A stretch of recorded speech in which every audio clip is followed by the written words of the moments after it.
exactly right, Janelle. It is such a great sound to hear. I was just walking through the hallway and you hear the band playing. It just really gets you in the Christmas spirit. And you know what else would get you in the holiday mood would be some snow falling out the windows of our next weather sphere. Not yet, but we may see a few flakes flying as we head into this evening. We've got scattered rain and snow showers that will be falling during the evening commute. Again, this doesn't look like it's going to amount to much as far as accumulations, maybe some light slushy coatings, but it may be kind of that snow globe effect if you're going to be out and about, maybe at the Christmas Village or any of our local outdoor Christmas markets this evening. It may set the stage nicely. So here's what we're looking at. We've got one system out to sea. We've got a decaying clipper moving in from the west, and these two are going to kind of interact, so to speak. The clipper is going to transfer some of its energy to this coastal low, and that is what's going to bring us the chance for some steadier precipitation. You can see this line of precip here breaking out over the Midwest. We're going to see this really kind of fill in our region later on today. So once again, it's really the interaction between these two lows, one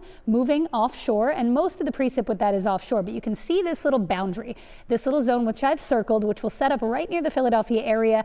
And look at the time, 5:30 this afternoon. So even though this is not likely to pile up anywhere, if there is snow falling and it's dark and it's the Friday evening commute, it is going to be slow. And then watch what happens after this system starts to pull away. Very heavy snow with it as it strengthens for the Canadian Maritime provinces, not so much for us. A closer look, you can see we've got temperatures. They'll be marginal, and that's the problem. If you're looking for snow, you want these temps to be maybe 10 degrees colder. 29 degrees, we'd be talking about something a little more interesting perhaps. But by 3 o'clock, you can see a mix of scattered rain and snow showers breaking out across the region, and there may be some steadier bursts here by about 5 p.m.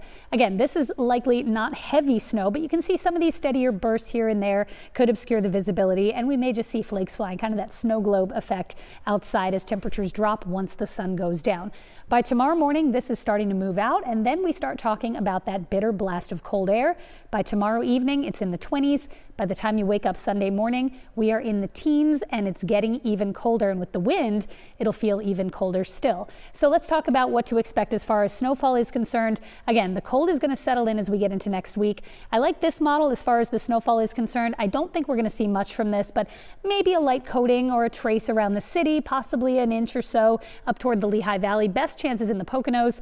Best chance to see more than an inch or so. 2 to 3 inches cannot be ruled out in the highest elevations, and that's why there's a winter weather advisory for Carbon and Monroe County. So this is more of an inconvenient weather situation where you have falling precipitation during the Friday evening commute, and this is also going to be a little bit more busy than a normal Friday evening commute, right? Because people are heading out on the roads to get to their holiday destination, perhaps.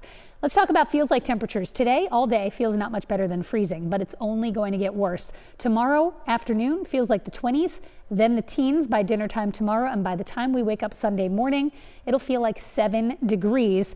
The weekend starts a winter. It begins at 4:20 tomorrow morning, and it is coming in with a bang. 28 degrees, the high on Sunday. So your next weather forecast, let's go ahead and take a look at it on our monitor here. Our 7-day forecast, you will see that we've got some very, very cold air to get through before we start to moderate next week. Monday's high only freezing. The morning low 12, but we're back to the 40s by Christmas on Wednesday. Janelle, back over to you. All right. Thank you for that, Kate.